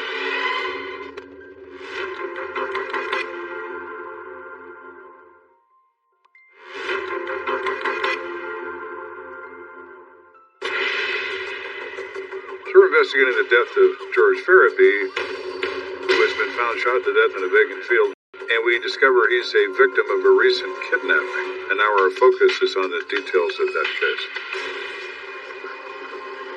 Poring over the case files, Kenda can clearly envision how the kidnapping went down. George Farabee standing on a street in front of a business, and his car pulls up. Two guys get out. Give me a second. He obviously knows them. What's up? They talk for a few minutes. You just come with us. No, I'm cool, man. I'm not asking. One of them produces a gun. Oh, shit. Introduce everybody. And they force him into a car and drive off. The witnesses, one of whom knew George from the neighborhood, reported the abduction to police, and a preliminary investigation was opened.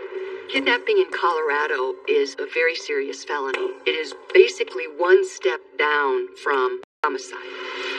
But according to another witness, 2 hours after being kidnapped, George somehow managed to escape. Another witness, and a relatively short distance away from where this kidnapping took place, sees a person matching George's description running down the street with a gun in his hand. So now he's an escapee from a kidnapping. Which leads Kenda to another theory about the murder. What if the kidnappers find him again, and they're so angry they just kill him? That afternoon, Kenda learns that one of the suspects in the kidnapping has been apprehended and is in custody at the El Paso County Jail.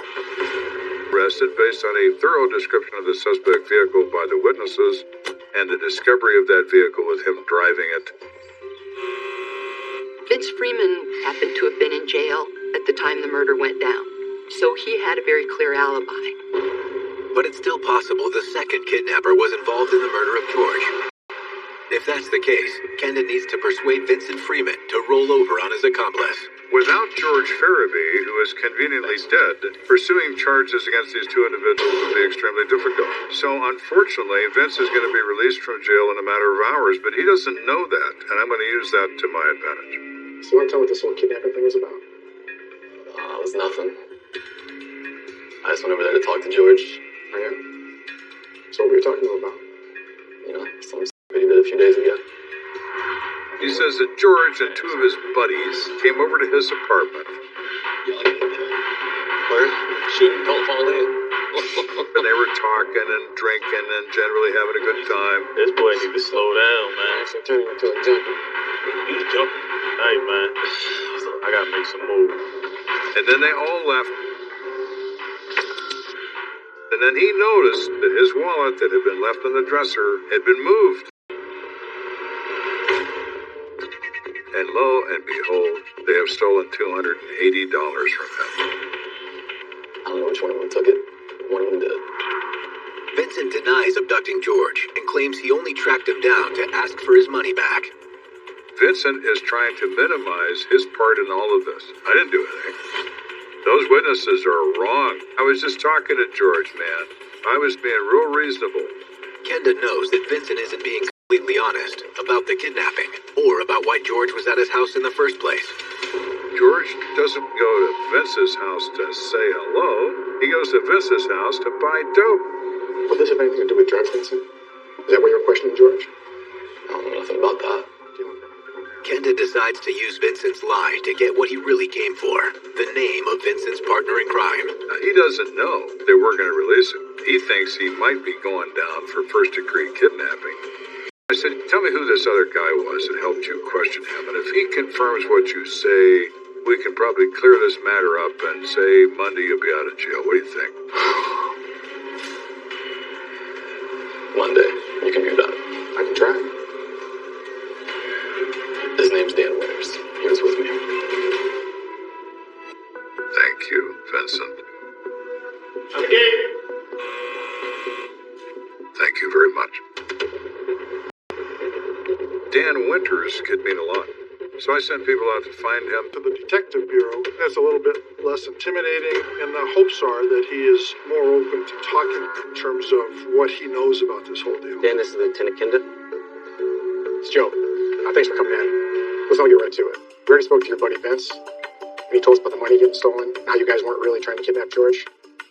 And I said, I believe him, and we're probably going to let Vince out of jail, and he'd sure like to be out of jail, and you're kind of the key to that.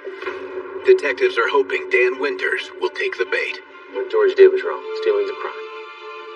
We know that Vincent was rightfully trying to get back something from George. We all know that it wasn't cash.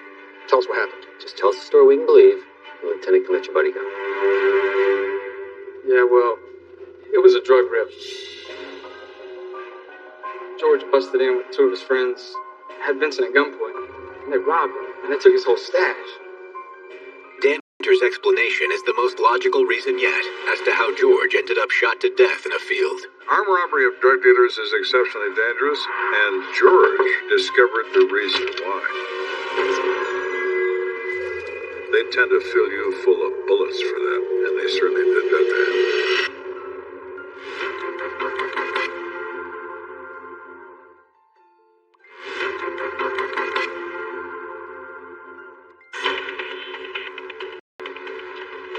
So now we've discovered that George is not only a victim of a kidnapping, but we've discovered something a lot more revealing, that he's involved in the armed robbery of drug dealers. Dan Winters claims George Farabee Jr. was part of a stick-up team that stole Vincent Freeman's cache of cocaine. What I want to know from Winters is, like, George the mastermind of this affair? Does everybody follow him? And George was the leader? George? Nah, he was just the door opener. The door opener? That sounds lovely. It's not. If you are going to rob somebody and you've got ski masks on, nobody's going to open the door for you.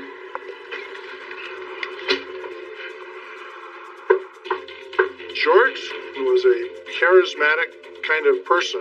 He would be the one that would knock on the door and engage in some conversation. What's up, Vince? So you got two of them things for me, man? Alright, hang on a second. Hey, yo. Don't leave me out here? How far we go back? Hook me up. Come on, man.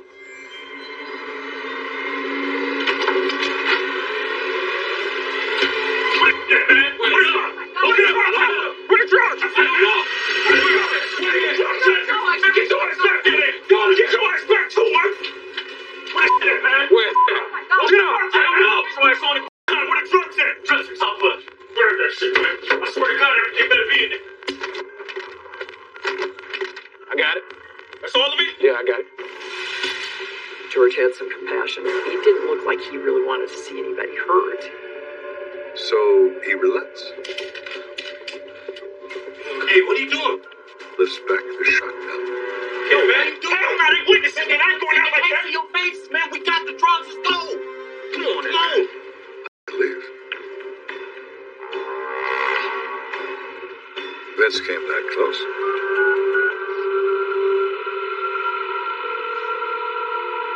Dan, you met his Vince. Listen, you know where George is? Vince wasn't concerned about the loss of a little bit of dope. Alright, get back to me. He's concerned about almost getting murdered by some crazy son of a bitch in a mask. Come with us, dude. Get your ass now. That's why they kidnapped George, to find out who those dudes were. Dan says they tie him up with some wire, and that's the marks on his wrist. And Vince hits him a couple times, demanding to know the identity of the guys in masks. Who were they? George, look at me. Look at me. I know you were just doing this for the drugs. So you tell me some names, and you can leave here with a little something. You gotta remember who George is. George isn't loyal to anything except narcotics. Okay. Alright. So, bang, he tells him. Fred Williams, Taze Brooks. Now give me my fix, man, okay? You're gonna stay put for a minute? Don't let me find out you've been lying to me. Keep an eye on him. I'll be back. So Vince goes off to act on this information, and Dan is left to guard George. What happens next? That didn't go so well. What do you mean? I fell asleep. You fell asleep? Yeah, man, I was tired. I fell asleep on the couch.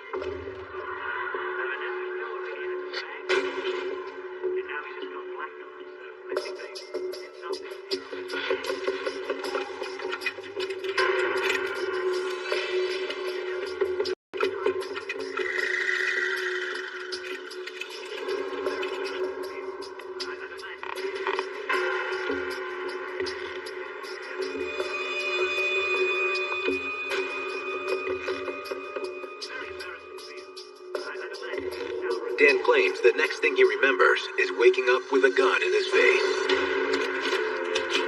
George, my gun. Boy, don't you hate that, Dan, when that happens, when they take your gun and put it in your face. All to do is pull the trigger, and Dan Maris can go to sleep forever. But he didn't want to do that. He just wanted to get away.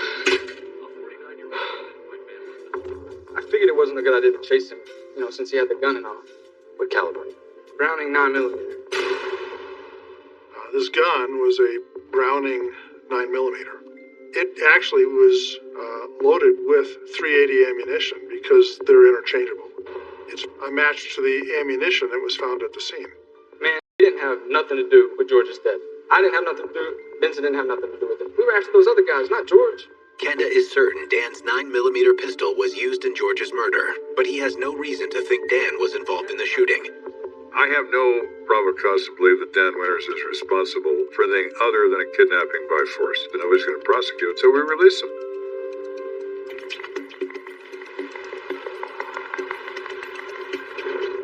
Kenda's attention now turns to the two men partnered with George in robbing Vincent Freeman and other area drug dealers.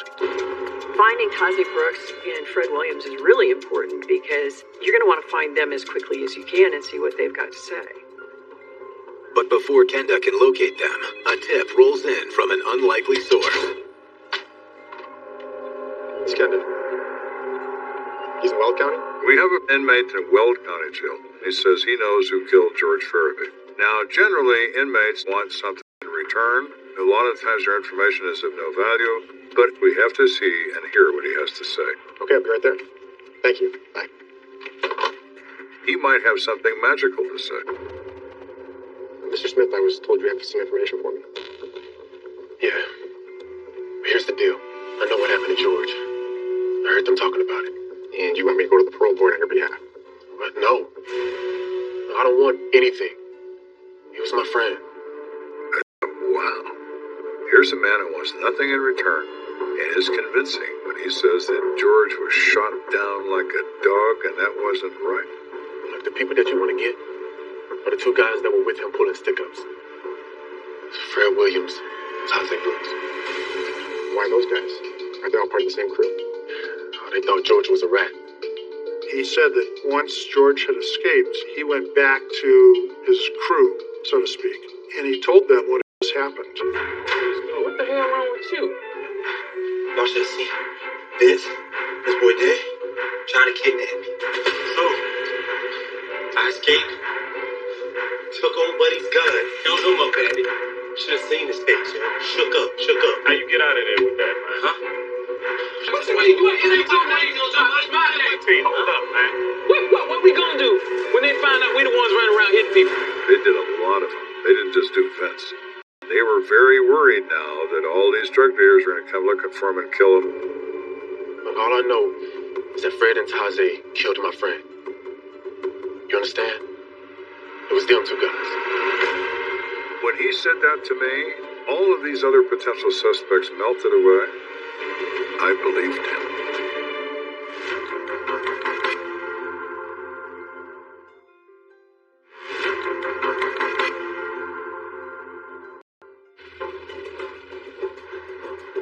You're investigating the death of George Farabee, a man struggling with his addiction to drugs. From the time when I grew up with him, very kind and a generous person. Unfortunately, he was running with some bad people. Certain paths you take can be fatal. That's what happened with George. So now we have an informant who is a true friend of George Farabee, who identifies to us the names of the people responsible for his death. The informant, a low-level criminal named Matt Smith, claims he was confronted by Fred Williams, Taze Brooks, and a third man. Matty boy. He says that Fred and Taze and another guy named Wesley Fortune, who was also an in-and-out member of the stick-up crew, were suddenly really looking for George, and they were angry. They were on the hunt. So where your buddy George at? Where he at? I don't know, man. What y'all want with him anyways? George talks too much. You need to take care of that boy. And he drew his finger across his own throat like a knife. That message was clear. They need to kill him. Matt Smith believes the three men were worried that Vincent Freeman would let other drug dealers know that they were the ones behind the recent spate of drug reps. Listen up, man. When you reveal identities to one, you reveal identities to all. They were fearful of all the drug dealers they had robbed getting together and seeking revenge. Tell him we came by. Well, I asked him, you're around these guys all the time. Does Fred Williams always carry? Does he have a gun? Oh, yeah, man. He's got a shoulder rig. He always carries a .357. And that's the right kind of gun. 357 bullets are recovered from our crime scene. And what other guns they have? But you know the gun that George took from the kidnappers? The Browning 9mm? It is a typical tale with this gun. Guns pass through many hands very quickly on the street. What's happening, man? He says George gave the gun to a guy to cover a drug debt. That guy in turn sold it to somebody else. He in turn sold it to somebody else for $50. Back and forth and so on through all these different people, then winds up in the worst possible pair of hands. Fred's. So George may have inadvertently provided the means of his own death. I appreciate you coming forward. Thank you.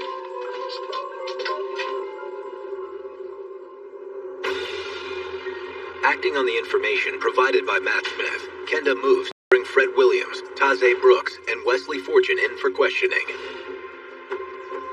We still need more evidence than we have, but we need a player in that group to talk. Now, you can pick your winner out of that group, but Fred is considered the worst of the three.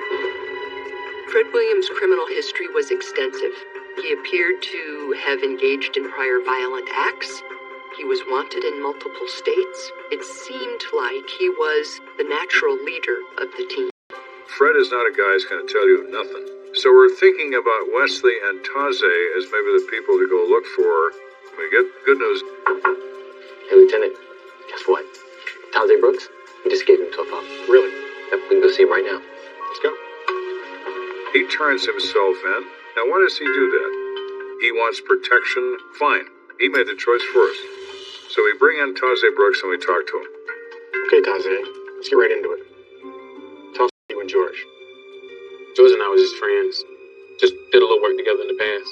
He confirms everything we've heard. So when you decided to murder George? I had nothing to do with it. That was all Wes and Fred. Taze explains that they're having a card game in Wesley Fortune's apartment. Taze Brooks is there, Wesley Fortune is there, Fred Williams is there. Got that? So with that cat George, man. This dude George more trouble than he is worth, man. Man, that's all you talking about. Look. Nah, for real. This dude can't keep his mouth shut. We gotta get got. Let's do it. No. We can kill this permanently, bruh. At first I thought they were bluffing. Later, we went to see Matt Smith. We asked them about what George was, and that's how I knew they were serious about knocking him out. Taze said that didn't interest him, and he went home.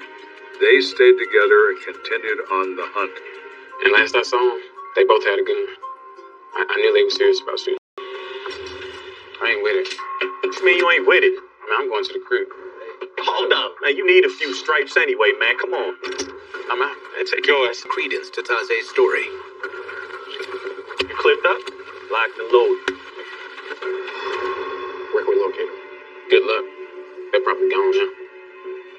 At the beginning of this case, we were chasing ghosts. They're not ghosts anymore. They're Fred Williams and Wesley Fortune. To bring in Wesley and Fred, Kenda recruits some powerhouse help. We are aware that Fred Williams is a fugitive in 2 states. The U.S. Marshals are probably the best agency in the country for finding wanted persons. This is Lieutenant Kenda from the Colorado Springs Police Department. And because of the interstate activities of this individual, they're willing to pursue. But the next day, Kenda's fugitive problem is cut in half when Wesley Fortune turns himself in to law enforcement. He thinks maybe we're not as dangerous as drug dealers, so he surrenders and then lawyers up at the end of his incredible lies, and he's not going to tell us nothing. But we now have Fortune in custody. At the same time, Wesley Fortune is booked into county lockup. A pair of U.S. Marshals in Washington, D.C. are knocking on the door of Fred Williams' childhood home. Afternoon, sir. Fred Williams here, please. No, who's on? Do you mind if I step inside and ask you some questions? Sure. Interesting remark is made during the course of that conversation with the family. When's the last time you saw Fred? 2 days. I don't care if I don't see him again. Wow. Pretty powerful coming from blood. And he's dangerous. And even his own family knows him. With the killer still on the loose, the frantic search for Fred finally pays off. When he is spotted just moments after Marshall spoke with his family.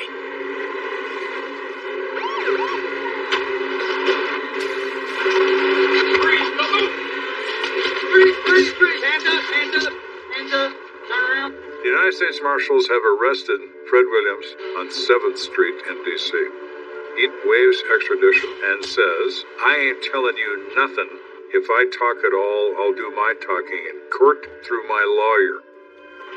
With neither Fred Williams nor Wesley Fortune talking, and no eyewitnesses tying them to George Farabee Jr.'s murder, Kenda knows the case isn't completely closed. I assured the family that we would find the people responsible for this crime and bring them to justice. It's always a major fight, but you have 2 choices. Engage in the fight or surrender, and I'm unwilling to surrender.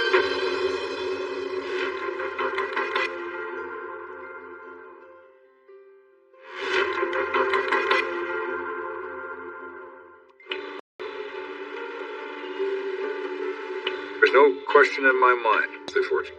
But you always worry, absent a confession, it is important to hold people accountable for taking human life. It's the safety of the community that has to be paramount. The justice system isn't just for a certain kind of person. Justice is for everybody. Miss Kenda. Then, just days before his 2 suspects are set to be arraigned, Kenda receives new intel from someone serving time in county lockup alongside Wesley Fortune. It could be important, but then again, you're left with the fact that he is, in fact, a jailhouse informant. You generally don't get any doctors and lawyers who have knowledge of criminal activity. You get other criminals.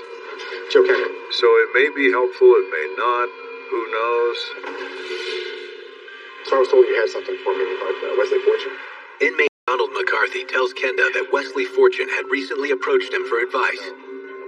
This informant has a reputation as the jailhouse lawyer. He's always reading law books and is considered to be some sort of legal expert, which he is not, but that's why Fortune went to him. So I'm hanging out in my cell one day, and Wesley starts talking about how he hopes the police can't prove that it's first-degree murder. Yo, Don. Don. Hey, Don. Yeah.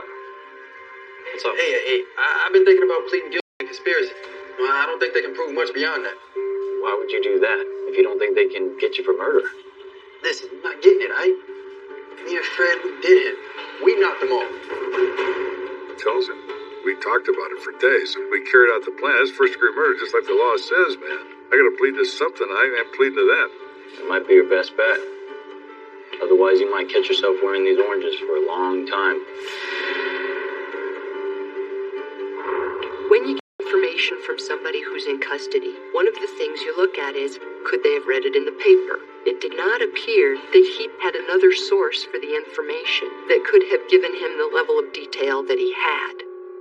Though Donald McCarthy's statement is second-hand information, Kenda can still piece together how the crime went down. I surmise Fred and Wesley hit the street. George isn't hard to find. George is out trying to score drugs. He's around.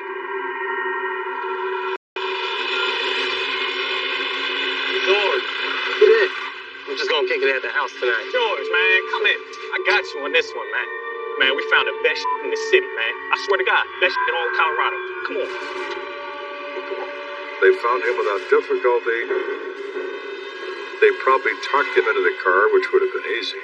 We're gonna go buy you some drugs just because we owe you. He'd hop right in. So we're gonna get some of that good stuff, huh? Yeah, that's Believes that once George was inside the car, Fred and Wesley made their real intentions clear. George, man, them drugs that really got to your head, man. What you talking about, man? You smiling, you think this a game, man? You out here singing to the streets, man. You playing with people's lives. Ratting us out, you telling names now? No, you already know that. George! George, what's the code, man? What's the code?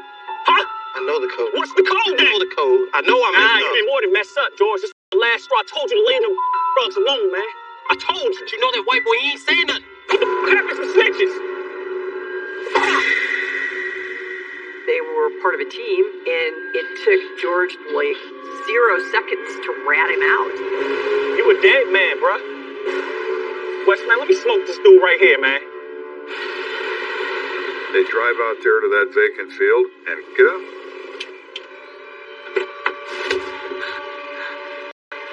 Huh? Hell nah. Hell nah. What y'all need, man? Yo, you need money? I can some money. Money, man. Where's Fred, please, man? You gotta up, man. You been running around along your street talking about fellas. Please, man, come on. Sorry, man. Sorry, come on. Think about it. Come on, Think about do this, man. Hold up, we done known each other. And the gunfire begins.